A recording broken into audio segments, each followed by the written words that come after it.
hopefully everyone recovered and you've got power and water, all this back on. Yeah, in my area, things are getting back to normal. We have water, but people, Did they fix your furnace? oh no, that one not yet because people everywhere is overbooked. Oh, So wow. the good thing, is like right now is the temperature is good, like in 70s, upper 70s, 80 yesterday. So Yeah. it's not a big deal for now. Okay. Yeah. Do you have hot water? Oh yeah, I have water. Yeah. Oh, good. Okay. Okay. Yep, I have water. Okay. That's the good thing. All right. Good. Good. Sounds like you're managing okay. Uh, Gary, how about you? Yeah, we're doing well now, but we were without power for 3 days and without water for 2. And there was one day when we couldn't even flush the toilet, so that was kind of a bad day. But that's all in the past now, and everything's back to normal. Even the grocery stores are not quite fully stocked again, but you can get most of the things that you need. Okay. And you're in Austin, so it's probably as warm as in Houston now, right? In the up 70s.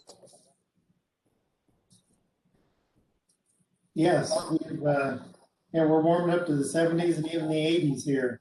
So a lot different than the 7 degrees we had last week for a couple of days. Yeah. Yeah. Wow. Well, I'm glad you guys made it okay and getting back to normal now. So that's good. And Mohammed, how about you? Good morning, guys. Good morning, Hey, good Terry. morning, Terry.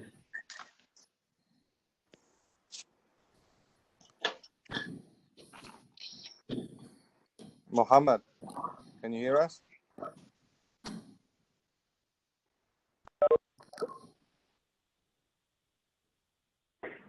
I guess he didn't want to talk to you. He ran away. Did I scare him off? Yeah.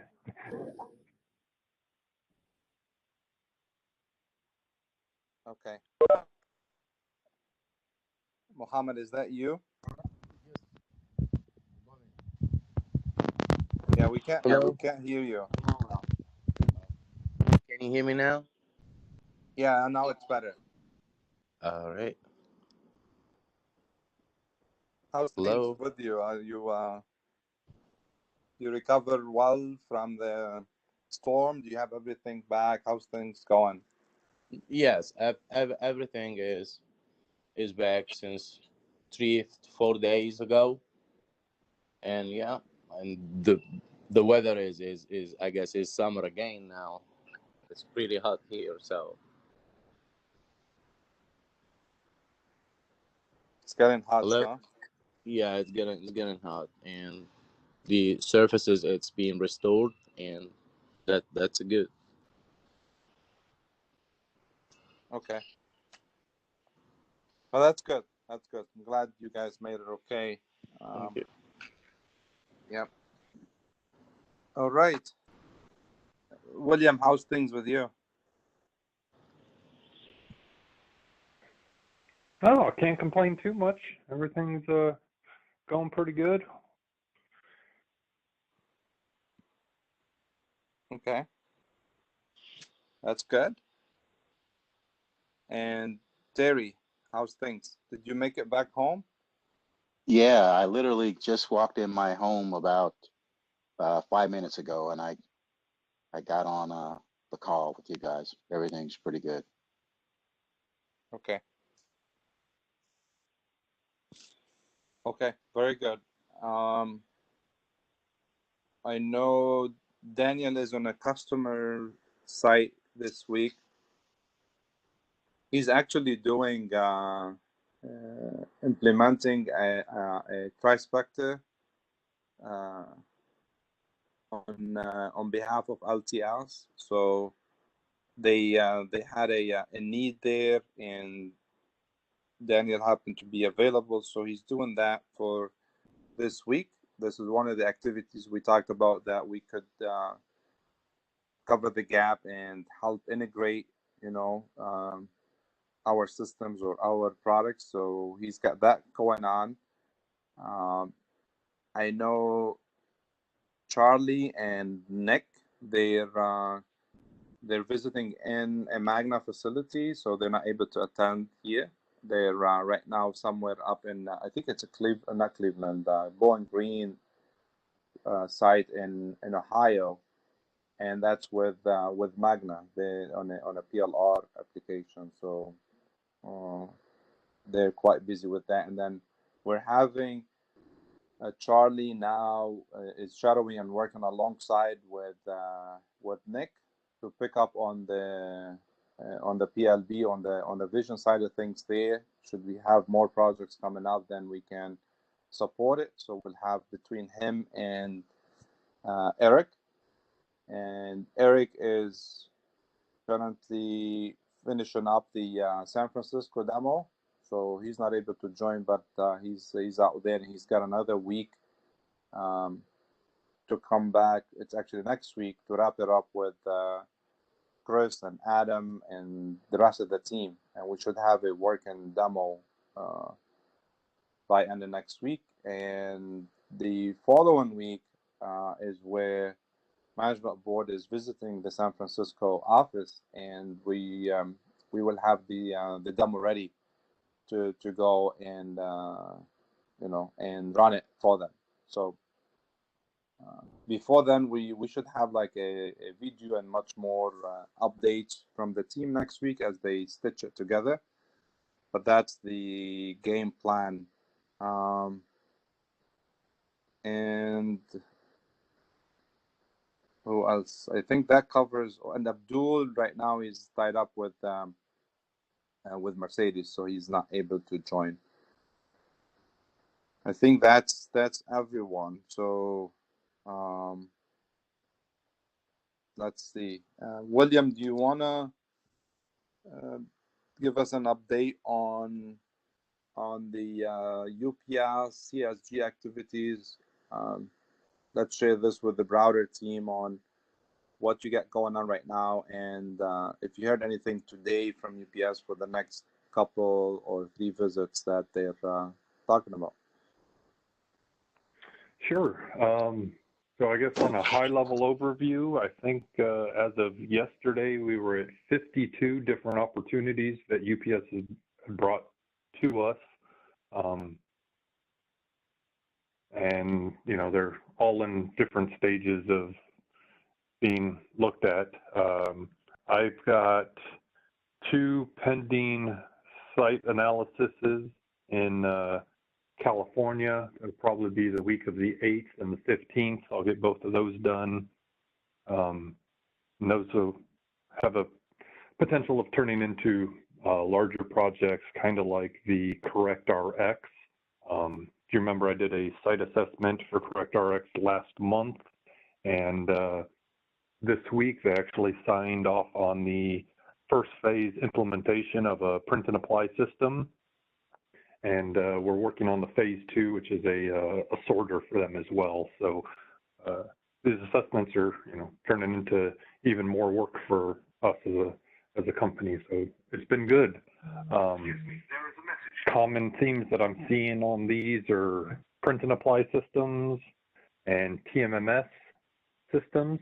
So it might be beneficial for our team to start getting into some of those. I know PCA is covering the pandas right now, but with the number of them that are coming in, I foresee that they'll probably need some help here in the near future. So I know I talked to you about that a little bit, Salim. The other one that I've seen quite frequently is the TMMS. I know that's a turnkey system we provide for UPS, and now we're starting to supply it for UPS customers. So it might be another area that we want to start looking into for potential jobs. We could probably stand up a TMMS. I believe PCA is also the one in charge of those right now. But all in all, and Hibbett Sports is back on the table.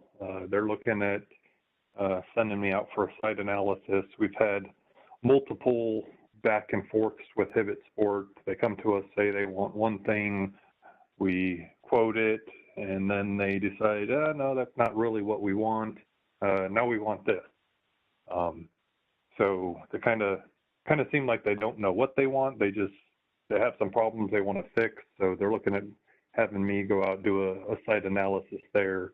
That one will probably be a little more, crunching the data that they have. Hibbett Sports is already fairly automated in their distribution facility. So I think going in there and helping them locate their key problem areas is what that's going to turn into. But I've got a scope call with them on Monday to kind of see what they're looking for. But yeah, all in all, I mean, UPS is hot and heavy. They've got an entire team of engineers, salespeople out there looking to put us to work. So as I said, we're up to 52 opportunities at the moment, and every time we talk with UPS, they've got 2 or 3 more. So it's has the potential to be pretty beneficial as long as we can actually close out, a good portion of these that they keep bringing to us.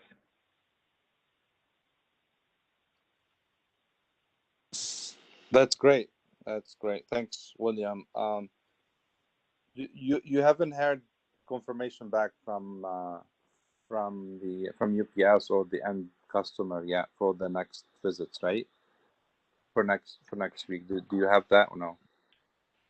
So we've got our WAN number from UPS this morning for one of the customers in California, and then Okay. The second customer wanted to change the wording in our scope of work a little bit.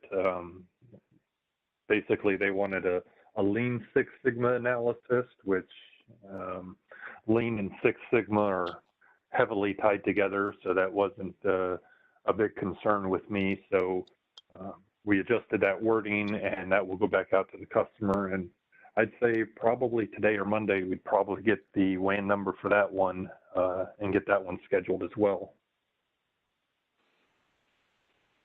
Okay. But as far as scheduling, are we looking for the following week? And they're both in California, right? Do you think the following week you would start with one and finish, the other week, this next week? Yeah, I'm hoping that if the one in Glendale comes through, that's a 5-day site assessment. I'm hoping to do that one on the week of the 8th of March, and then do the following one the week of the 15th. So that's a smaller company, and we've only quoted 3 days on site for that second company. But I'm hoping to do it in a single trip. That way I don't have to fly back and forth across the country for the 2 separate visits, because they're roughly an hour and a half drive away from each other. Yeah. No, it makes sense. Let's plan for that as we talked about. And then is that close to where your dad and family is, or which part of California? Well, not anymore. So my father retired last week, and they moved to Idaho this weekend. So, did they? Okay. Yes. So yeah. Okay. But yeah, it would have been somewhat close. These are both in the Los Angeles area. In fact, Daniel is not too far from one of the sites right now. He's in Riverside, and it's really right next to Ontario area. So he's pretty close to where I'll be at for these 2 opportunities. You said Daniel who? Our Daniel. Okay. Yeah, he's out there on that Tri-Spectra install in Riverside, California. Oh, okay, okay. All right, this week. Okay, got it. Yeah, this week, yeah. Okay, okay, okay. Yes, yes, he's up there in California. Yeah. Okay. So is it so with Idaho is it more hunting opportunities for him up there? I think you mentioned this before. For your dad? Yeah, more hunting. That, and California's just got crazy with their politics and the way things are run. Yeah. So he's been looking at getting out of there for a while, but he had to finally throw the towel in and retire. I mean, he worked for Anheuser-Busch there in California for probably 40 years. So he was ready to slow down a bit. One of my sisters actually moved up to Idaho several years ago, and the cost of living up there is a lot better than it was in California. So they had a house built, and it's like 15 minutes away from where my sister's living. So, Okay, nice. yeah. So yeah, it'd be nice to see him slow down. He worked 7 days a week for almost that entire 40 years he was there. Man is driven. Wow. All right. Well, hopefully he will enjoy his retirement now and get a nice break. Okay, good, good. I see Eric with us. How you doing, Eric? Doing fairly well. Yeah. I actually, You wanna? Yeah. we could talk about things, but a guy that I used to work with at UPS all the time over in Ontario, he actually moved to Idaho for the same reason. So Okay. that's kind of funny. Interesting. Yeah, I think we may have what- worked with the what same guy guy. is that? Is it Jed? Mm-hmm, mm-hmm. Oh, Jed. Yep. Yeah. Yeah, we were at Riverside together. Yep. So things are going well here in San Francisco. Got to a good point for the week. Whole lot of bugs that were coming up throughout the week, and cameras getting issues and breaking down and that kind of stuff. So it's been a rough ride, but we're in a really good point right now. So it's a good Friday, if you want to call it that. Okay. Okay. Well, that's good. That's good to hear, Eric. So where is the Plug 2D up and running? And what about the PLB? Are you using the Yep. Visionary apps right now, or let's Right. I'd like to understand Right. a So little better there. yeah, so we're going to use the Visionary, and then instead of using those 18 millimeter bolts, we're going to be using just the boxes for the RFID tags that we are also going to be using. So just the boxes themselves, they have a flat, since they're boxes, they're flat. We're going to be using the flat region tool in order to find those boxes, and then also using a suction gripper, the same one that we were going to use for Modex. Can use that same suction gripper to grab the boxes, pick them using the Visionary, which doesn't have the resolution of the PLB, but since we're using the flat region, it is good at finding those flat regions. So should be able to pick those, bring them over to the Plock 2D that is having a little bit of an issue when it comes to socket messaging, but I've got a meeting with Namal on Monday right away to try to smooth those out. We think it might be an issue with the UR cap on the Plock 2D itself. So basically, whenever I told it to the Plock 2D, when I told it to find the box, it could find it. But then when it told the robot to move towards the box, it would get a socket message error that Nick and I couldn't figure out, and Namal is looking into. I sent him the full description file of the issue, the log file, and he went, "Yeah, we're gonna have to do this real time." So we're gonna get it on a WebEx and try to get that going. Okay. Okay. So you're waiting on. You don't have the grippers, right? That'll be coming Correct. in by Monday, right? And Correct. That'll be on Monday, exactly. okay. And we're not gonna use the original 520, right? You're just gonna go with Correct. the Visionary S, I'm hearing, correct? Correct. Just because the 520 itself, for the 5 Yeah. megapixel, we know that's going to take a very long time, as we've seen in the past with Yeah. RMAs for those. Yeah, but the 520 itself, you're getting it back, right? But we're not gonna use it for this round, correct? Right. We're still going to send it in for RMA and get that analyzed and find out why one of the cameras failed, and hopefully get that back in a decent amount of time. But we do know it's going to take, if they blast as hard as they can, at least a month to get that back. Yeah, but Eric, not the 5 megapixel one, the Oh, the yep, the 520, 1.3. the original one. The one. Ah, gotcha. Yeah, so for that one, Nick did get a chance to set it up yesterday. Arrived to him at about 3 o'clock his time, even though FedEx said he was going to be there earlier, but that's fine. He was able to set it up, and he saw that one of the cameras was fairly loose, which I had made sure that they were all tight. So it's kind of odd that there was like that, but that was what he had noticed, and then he got a fairly good picture out of it.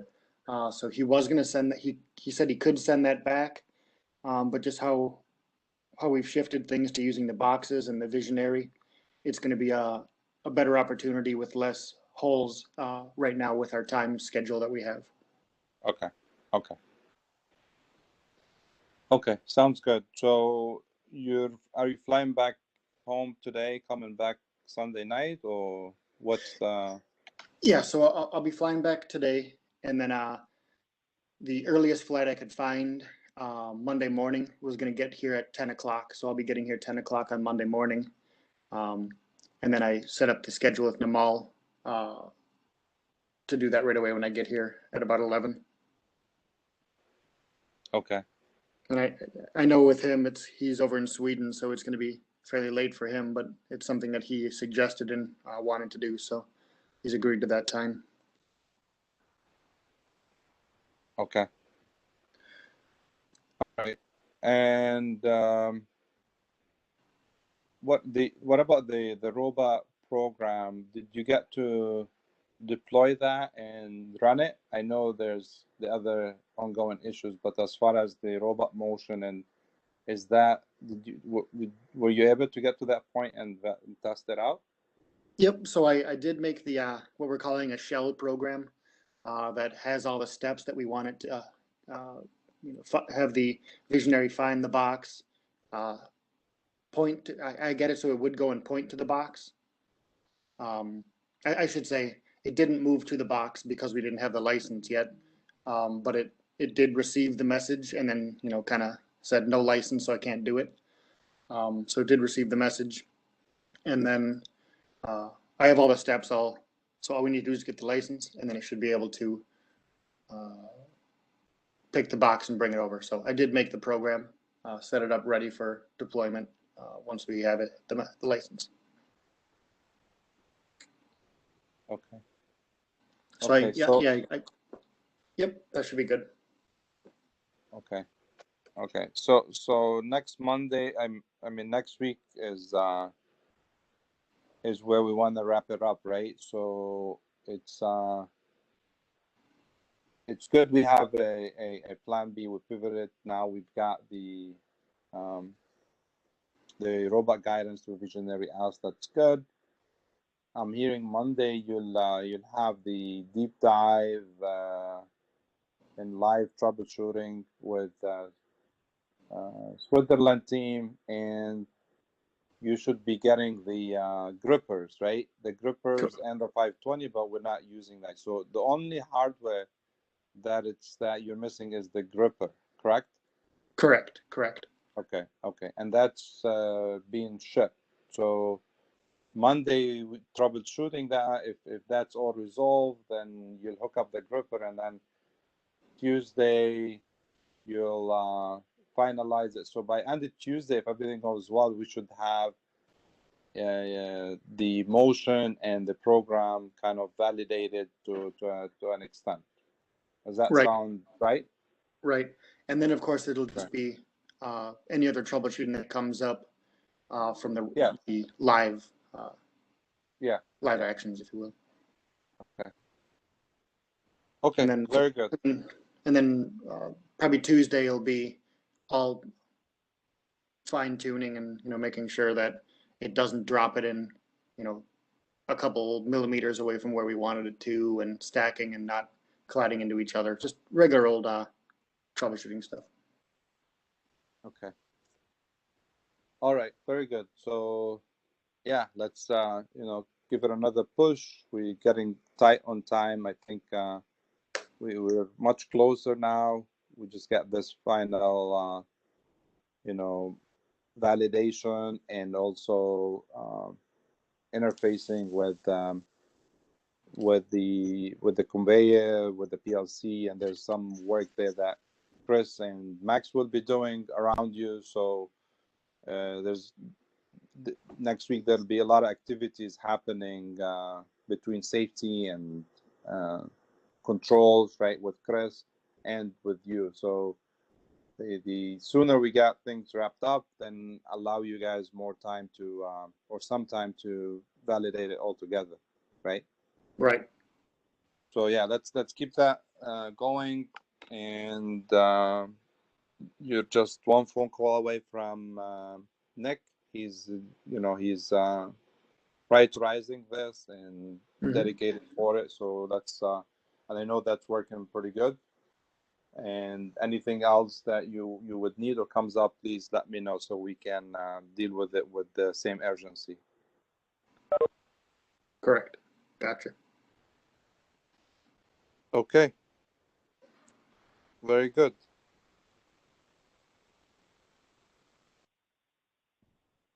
Did we lose? I think we lost Gary.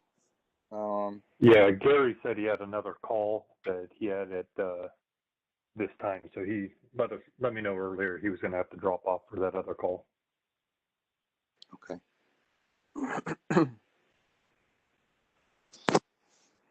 All right. For the rest of the team, do you guys have anything to address? Any questions? Any topics?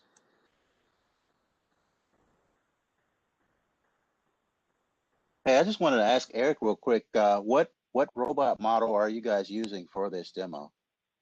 We are using a UR3. Actually, Okay. sorry, maybe it's a UR5. Okay. It's a UR, UR robot. I think the 3 Right. is actually smaller, so yeah, it's a UR5. Oh, okay. It's the same one.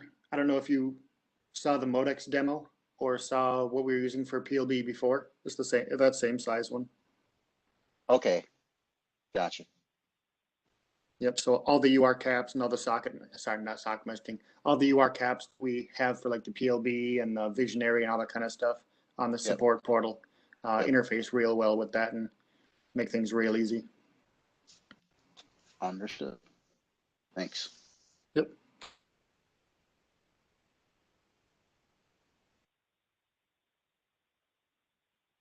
Okay, so if no other questions, I have a few slides here that I want to share with you and pick up your mind and see if there's anything we need to add on, but let me share my screen here.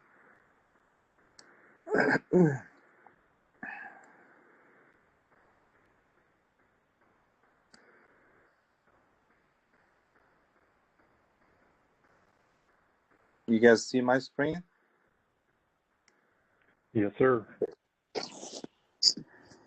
Okay.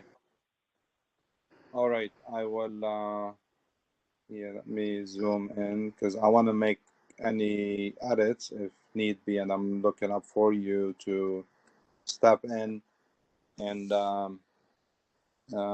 chime in here with any of your observations or anything that you want to add. So this is not, I'm not going to go through the presentation here in that setting. I'm going to share with you what's going on, and then looking for your thoughts and feedback. So stop me at any given point and chime in.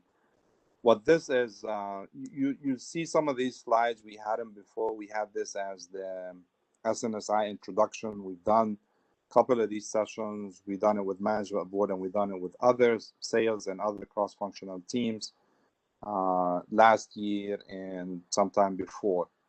And we have grown and matured since then. And now we are,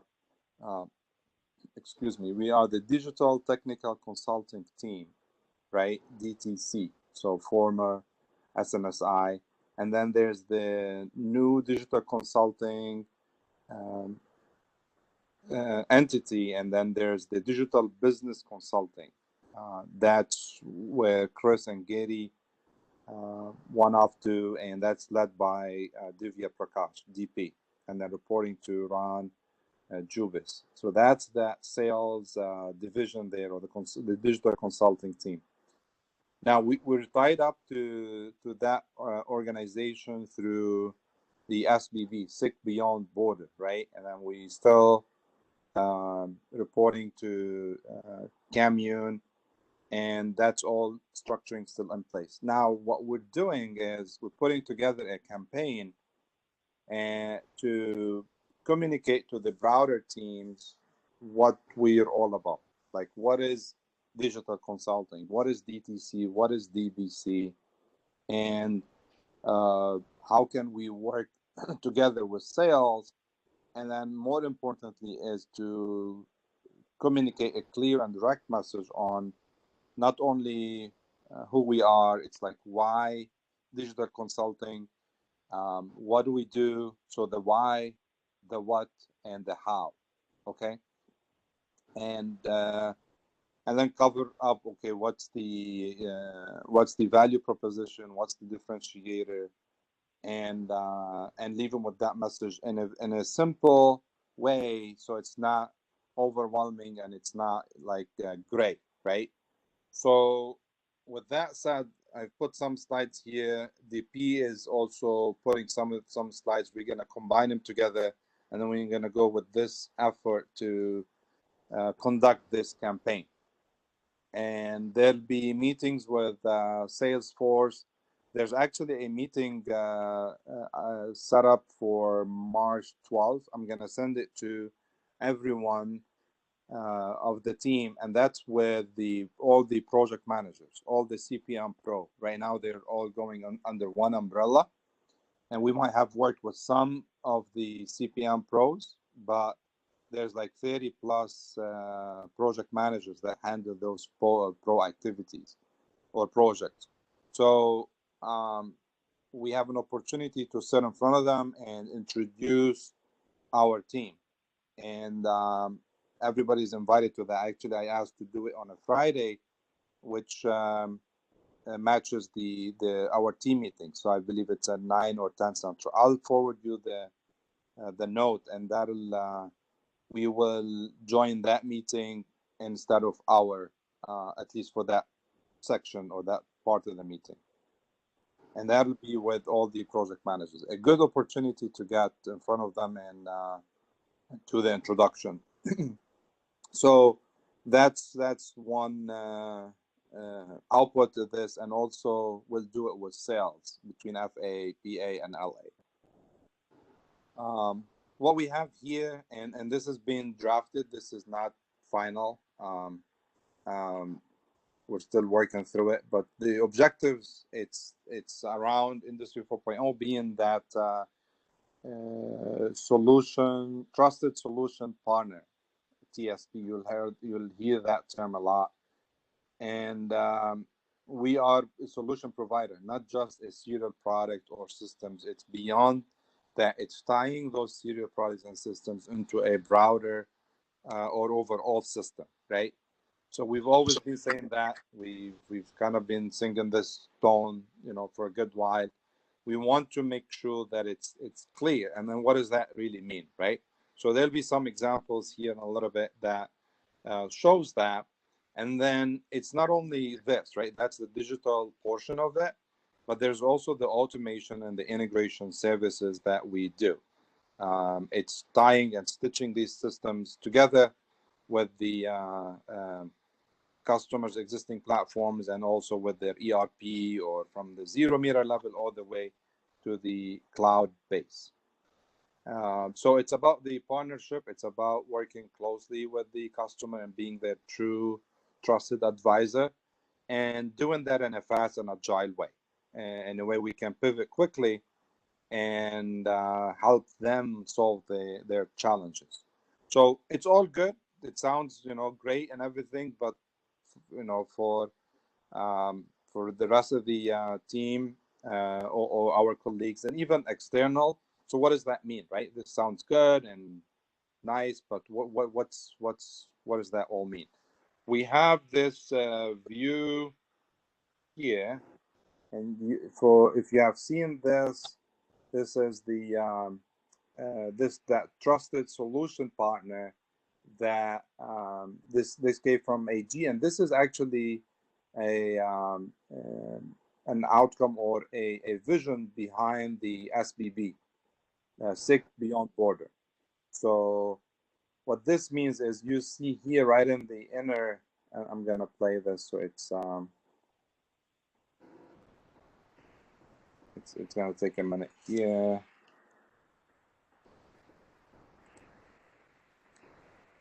So you'll see it better.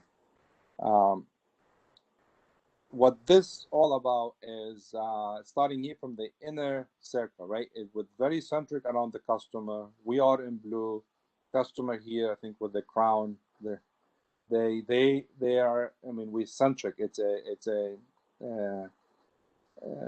very centered around the customer. And actually, if sorry, you have a question? Okay, I thought someone had a question. What this is all about is, again, showing the significance of partnering and working with the customer. I'm hearing some echo or feedback. I think it's coming from you, Mohammed, if you don't mind. Okay, thank you. So, and I noticed in your goal settings, you mentioned, this is just drifting on topic, but I want to make sure that when you're setting your goals, be a little more specific. And I bounce some of these goals back so we can elaborate on, all right, what do you mean by that, and what's the game plan and action items you're undertaking. So be cognizant to that when you do so when you set your goals. But back to this, this is the center of everything. And then you see here around this circle, there's the control solutions. I mean, that's where we come in, right? And leveraging what we have, our systems and our pre-engineered solutions. And it goes beyond that, where we have these system solutions and tying it into the broader platform, right? This is just a good resemble of different activities, different segments. This is here. It could be automotive with robotic applications. This is traffic. There's quality inspection. There's new fields that we haven't tapped onto yet. There's localization, right? And it's called out here. As you read this and digest through it, there's a lot of content in here. And we play around. There's a big deal, where we come into play. There's the service level, the on-site and data solution and data integration. Here, this resembles from the floor level. You follow this up to the, to the cloud base, passing through ERPs and SCADA systems, automated competence. This is on, so this is more like a end-to-end solutions, and we have a good series of those, plus the third-party experience that we have. So we will most likely use this to kick off that campaign, but it does address a lot of these things that we bring into the table. That'll be just a setting the tone for these offerings, right? So before I move on, and this is a lot of stuff here, any questions or any comments?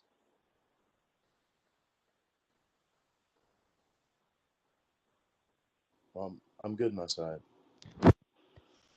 Okay. Anyone else?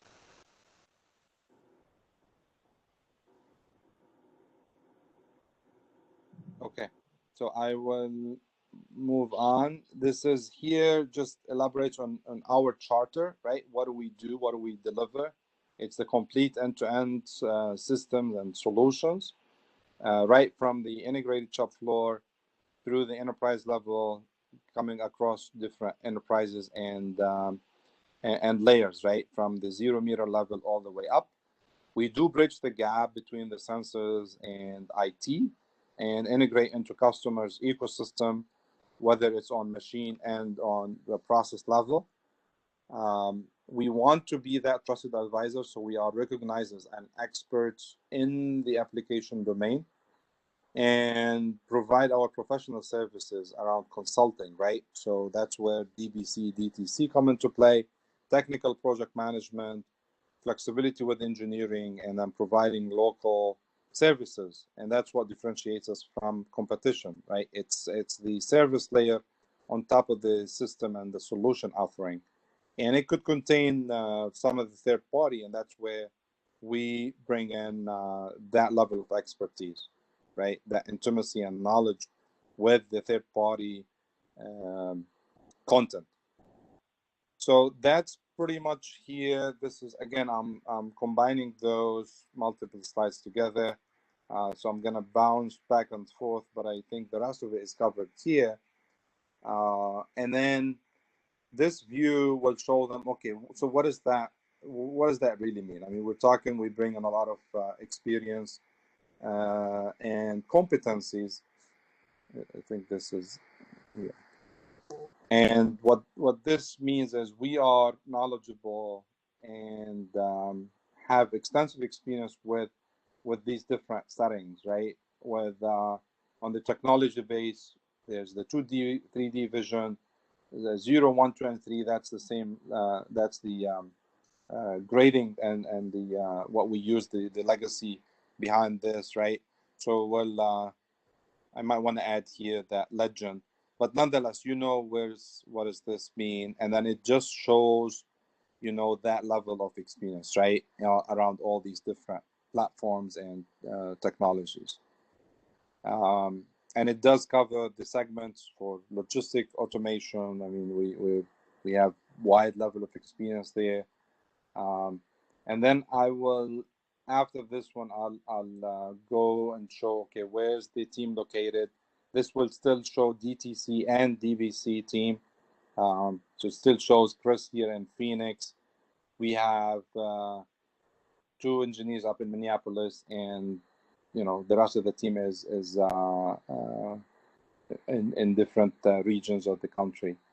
So we'll cover that and then move on to the services, right? So what is that? What is that DTC offering? So there's 2 folds and 2 major things we want to leave them with. There's the automation, as I mentioned earlier, that integration services tying into the customers' controllers and into their existing legacies and existing machineries and all that. And there's the digitalization piece, that data integration and the Industry 4.0 layer. So on this one is where we leverage and bring in our expertise with system design and third-party integration. We've got robotics and vision, stepping up the vision, and now we're getting into the auto coding and AGV, AGC applications, and of course, tying into the SCADA systems and leveraging that controls experience to stitch it all together. Here is what do we? It's a little bit more. This is a built-up screen, but it just, I might merge those 2 together, so it just addresses it here. But on a granular level, what do we do is the integration services, we provide TPM, technical project management, and that's overall project execution. We handle the hardware integration, starting with our SIG components, camera tunnel, DWS, and we have some competency there, and then we have some upcoming training around some of these systems, and we'll have some of our team members will attend those week-long trainings and build up that competency. That relates to the SIG component. I think that ties nicely with what you mentioned earlier, William, right, on the Panda and then the TMMS, and there's a PID systems. So we are working towards that, and once these projects come through, then our team will be ready to go in and deploy and help with the integration. And then, of course, it stretches onto the third-party components between conveyors, scales, sortation, and others. This would be a segue where we'll introduce the activities we're doing with UPS, the CSG team, and we just wrapped up and completed successfully the first project with them, and that was with MyUS. So we have successfully completed that. William done an outstanding job wrapping that up and staying on top of it. Customer is happy, and that was primarily third-party content, and we had proven that we are the prime integrator. The customer is happy, and then UPS was bringing all these opportunities there. Very satisfied and very happy with the outcome, and now we're working towards more of these projects. So that's where that technical project management and overseeing of the overall project come into play. We've proven it, and now it's in the works. Plus, we're doing the auditing, and that's the Six Sigma and Lean analysis and reporting that William is driving. And we've done 2 already, and there's 3 potential ones. I think we've got one, the PO for a 3rd one, and there's 2 more to go. So that's the messaging here. And before I step into the software side, let me do just a level set and see if that's making sense for you guys. And for you, I want you to try to wear a different hat from those. I mean, William, you work very closely with sales, and many of us have been around them. And you have the background, so you understand where is this. But I want just to do a gauge here with you, see if is that too fast, is that overwhelming, is it clear and direct am I going through it, and is it missing anything? So what's your feedback? And I really want to know that. It helps me with pushing this forward. I think if we're talking specifically to sales guys and stuff like that, I think using more of an example of what we did, kind of like with MyUS, shows them how we work. I mean, we were upfront helping with the system design, managing all the different contractors and vendors that went into the system design, and then we're on site ensuring that things were smooth and everything went according to plan. I think telling that story gives them more of an idea of what we're doing versus just throwing at them, hardware, software, and stuff like that. Okay. Kind of tell them the story of, how a typical project could go, and then use the one that we've got under our belts as, the example. Okay. So I like that, William. And this presentation, there's two examples here that will follow here in a second. It doesn't have the MyUS project, but I think we can add it in and fit it in probably here. Well, we'll see. Let me. I'll go through the other slides, but what I'm thinking is it'll be nice to have that flow diagram, and I know you're pretty good with that. William, if you could fit that into a slide, and maybe I was thinking if you could show pictures before and after, if that tells the story better, and we can, I mean, I won't worry about the writings. We can, you know, verbally tell them, but we can show existing, and you can use some of your analysis and your reports, and we hit on the major points, and maybe we tell them, I think you were alluding to that, and we can say what was the problem that started this, why did my US do that, right? And what were we able to do? And also we can say, we can mention the phases 2 and 3. I think that would go better if we could fit it in somehow. And even if it takes 2 slides, it's perfectly fine. But if you could sketch it in that format, I think it'll go fairly well with this messaging here. So is that something you can take on, work on it? Yeah, and, I'll yeah, work on something like that. yeah, please. But that's great. And then I will, I mean, again, we want to make sure it's resonating with them, and it's relevant, and that's the main objective, because we don't want to lose them, and we don't want to you know, overwhelm them or scare them with this. We want to tell them what it is, and then show them a real example they can relate to. So that would be great. So I'll put your name here to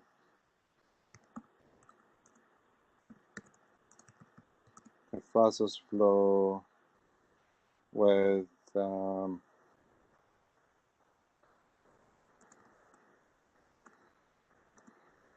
okay. I mean, you I like your approach, and you can fit it in nicely how you said it, and that's what it tells the story. And then here, well, this is related to the very to this example that I'm sharing, and we can shuffle those slides if they need to be reordered. But for the Browder team, what's your thoughts? Any other observations or recommendations?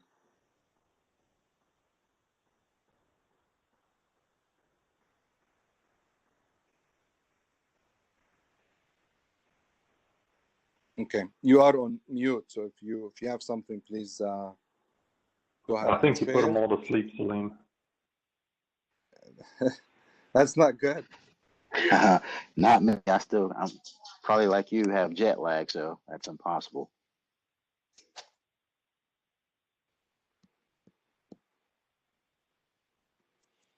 Okay. All right. So back to this, right? So the integration services is that tying into the third party along with the SIG components. In your example, William, it'll be more of supervising those activities, because we had third party contractors do that.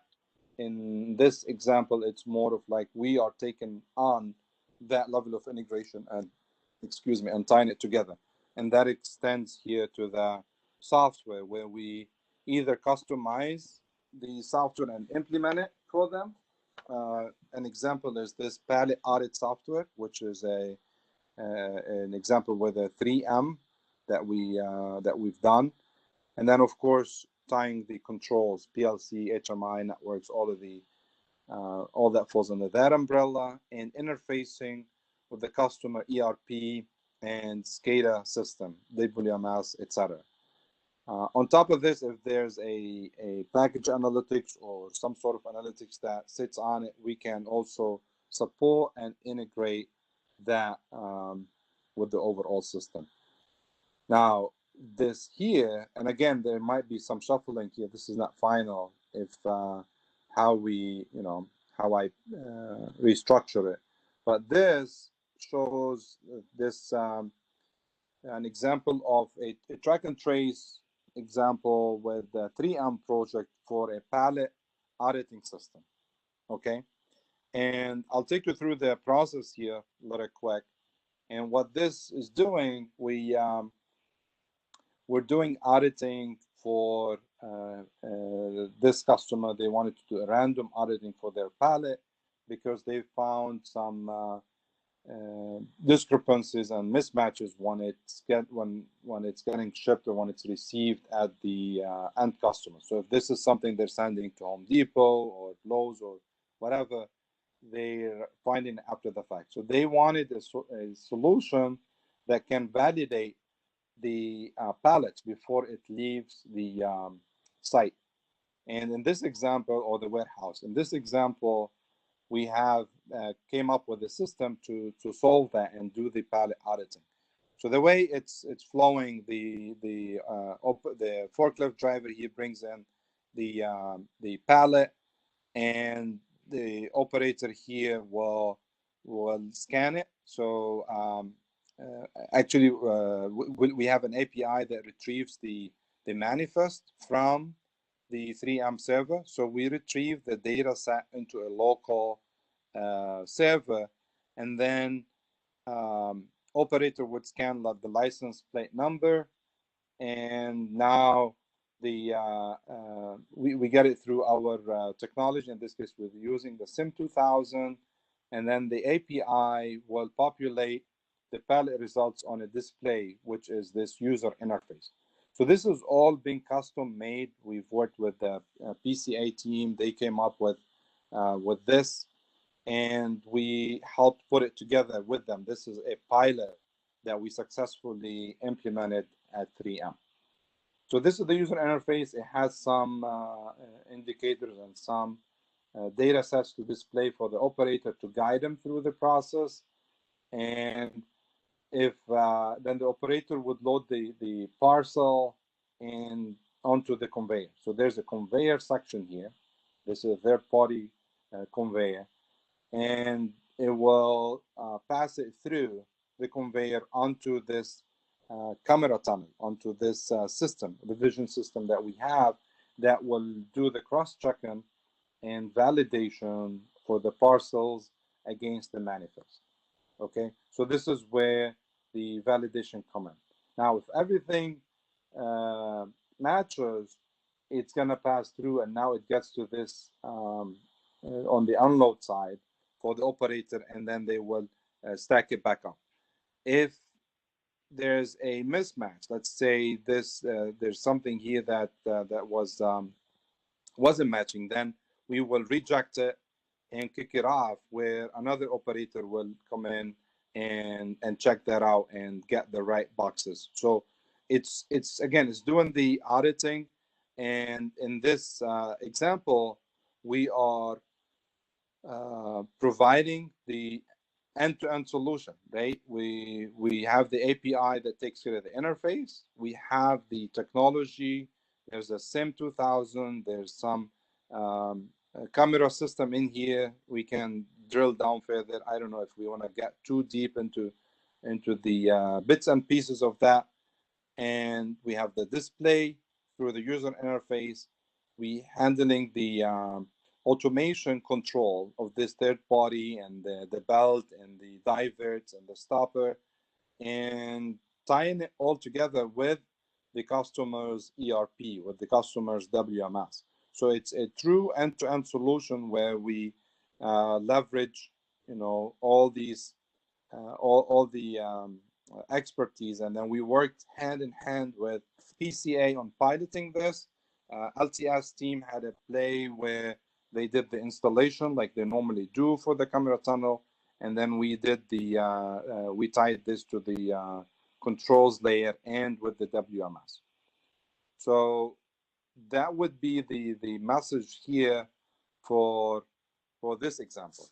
And I would stop here and ask questions and see if that's resonates, and if that's if that gets the message across. So what do you guys think?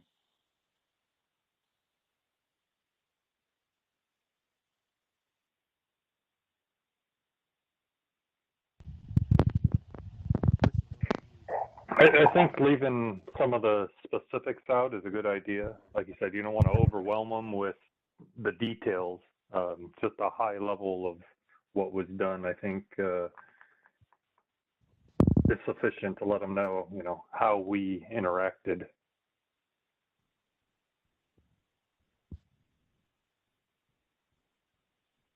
Okay, so which one you mean, like what level of detail is it? I would just stick with the 10,000-foot overview of the overview of what the process was, how we came in and helped them out. Not going into the details of the all the different equipment that was put in and touched, but just a high level, what was the problem and how we helped identify that problem and recommended solutions.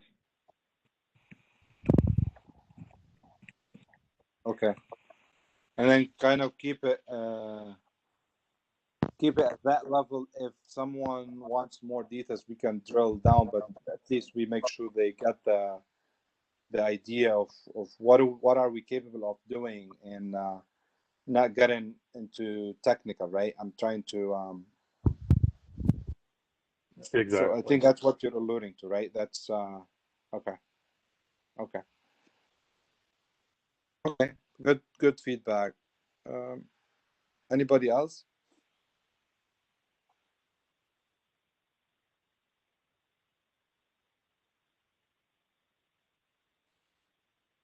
Okay. All right. The other one. So with this here, do you think it's flowing good this way? And I mean, do you think of these two, maybe merge them together so it talks about what we really mean by showing this sketch here, and then there's the detail? Maybe combine those two together and follow up by the example, or what do you think as far as the flow goes?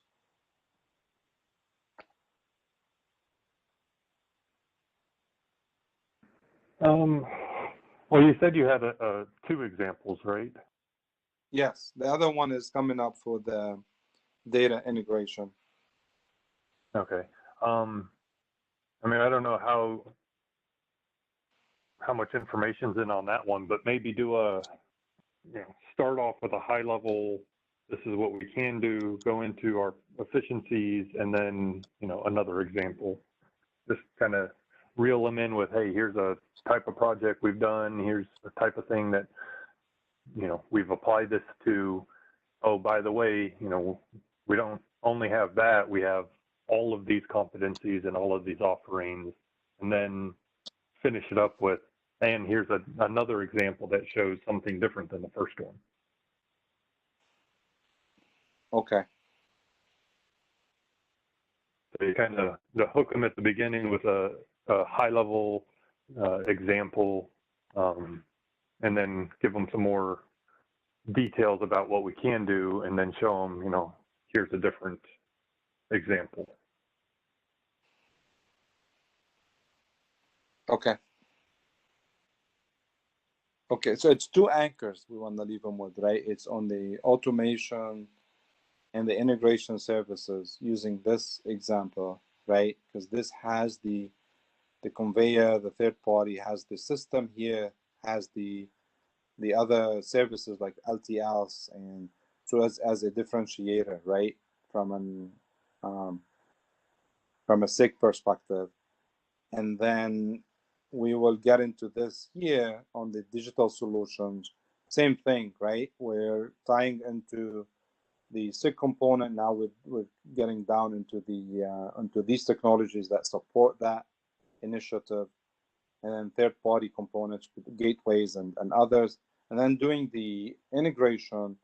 Now we're introducing app space, and there's, in this case, we're saying injection molding machines and CNC monitoring solutions, and interfacing with the customer ERP. So two different things, right? That one is our systems and integrating it with the from an automation side, And then this is more on the digital, pure digital IoT. And then this will show these modular and scalable technical solutions that we have. And I think you all seen this one. And then we'll just keep it high level on, okay, what does that really mean? Tying into legacy machines, we have the capability to connect with existing controllers. This one is a light up kit that we don't interfere or touch any of the existing software and hardware. This is an add-on, a standalone kit that will get the data reliably up to wherever they want it to go. And then this is more like a injection molding machines and CNCs where we can do it with a SIM or with a TDC reliably upward. So under one layer, under one within one site, there might be these three different categories, and we're able to connect with all these legacy machines and standalone applications and drive the data upward. So, but I think before this here, we want to show that same thing on the problem solving and the need for the customer before introducing the same segue that we'll use with your write-up and with what you'll share, William, on what's that problem, right? And what is the what are we trying to solve on the customer side?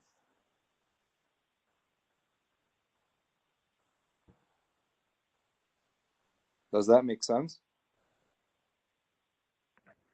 Yeah.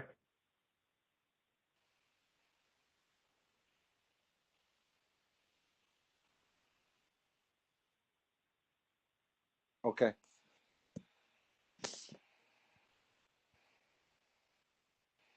Okay. And like I said, there's here, this would be the, I don't know if I think there'll be a placeholder for this one with the other slides from DBC. So,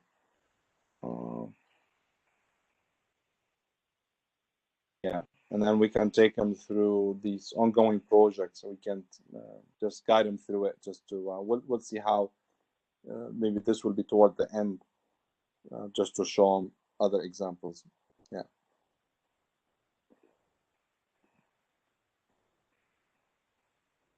So basically, this is it. And again, it's not final. It's just this will be a living document, and we'll use this to pitch, our offerings internally first, and then there'll be another view of this for the external customers.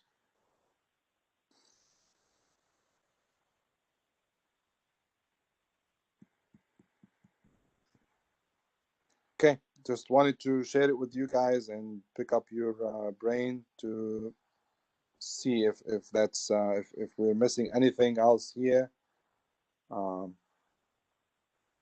So William, I'll take your slides and then kind of outfit it into this, and if anybody else has anything or think of something, please come back and let me know. I can always integrate it, and your feedback is welcome, and appreciate it. So that's all I have. If you don't have any questions or any further comments on this, I think we can wrap it up, unless you have some other topics to address before we leave.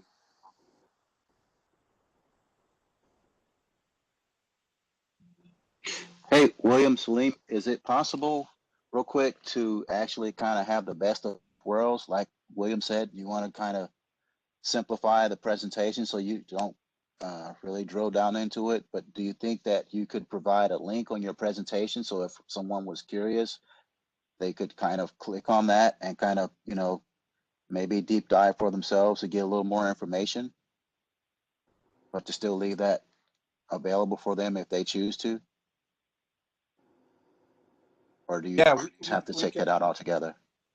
Yeah, no, we can do that. We can drive them or direct them to the project page that we have. Like in this case, 3M will have a lot of content Yeah. in there that we can disclose and have one-on-one sessions and answer some of these questions. So I believe we do have a good level of details and more information on that one. So if someone is curious, it's always good to come back and address it, but we can guide them, you know, where is it, and that'll be a good indication if it's resonating with them and they're asking questions and interested with it. I mean, Yep. we want them to take us to these customers, and Yep. the message is not that we're dropping this at them and saying, hey, this is what we're doing, this is what we can do, and go find it. No, we're telling them this is more like for situational awareness, and we want them to point us and take us to these customers, and we'll go alongside with sales. We're not leaving them alone. Right. So that's the takeaway here is to leverage that piece. Okay.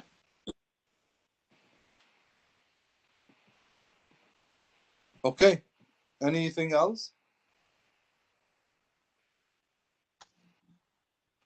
Yeah, I do have one expense question that I've been trying to get an answer from Faye on about an expense report, and I can't submit it because it's not a transaction that was made from the card. It was an e-exchange. So, and it's still pending in Concur. What do I do with that? Because I'm ready to submit it, but I can't submit it because Faye's wanting the transaction, and it hasn't. I don't think it's going to pop up that way. Does anybody have any answer on that? Anybody been through that situation before? Well, any transaction on your card should show up in Concur. She's looking for that Amex Yeah, ticket, right? right. But it shows up on the PDF of, you know, when you placed your travel, it's on there, but it's been like over a week, and when you look at the charge, it just shows up as an e-exchange and not as a last week from the snow or whatever. I think that adjustment went there. I think that's what happened, but it doesn't show up as an Amex transaction. It shows up as an e-exchange. I'll get together with you after this and get some more information. And I can't submit it because it's still waiting on that. And I just don't know if that is ever going to show up that way. I mean, if it is, I'll continue to wait, but it's been over a week, but all the other, normal charges have already appeared and they're processed already. I don't know what else to do at this point.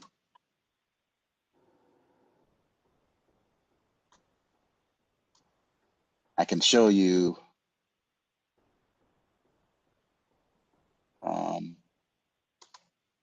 I can share my screen and actually show you I'm sure all you guys have, it's probably occurred on your S&SI reports as well, but it's just strange that this hasn't shown up yet, and it's been over a week, and it hasn't appeared yet.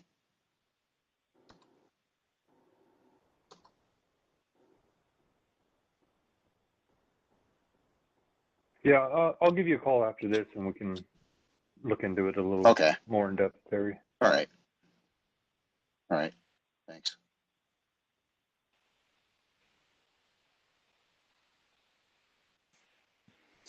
Okay, perfect. William, let me know if you and Terry need any support from my side there. So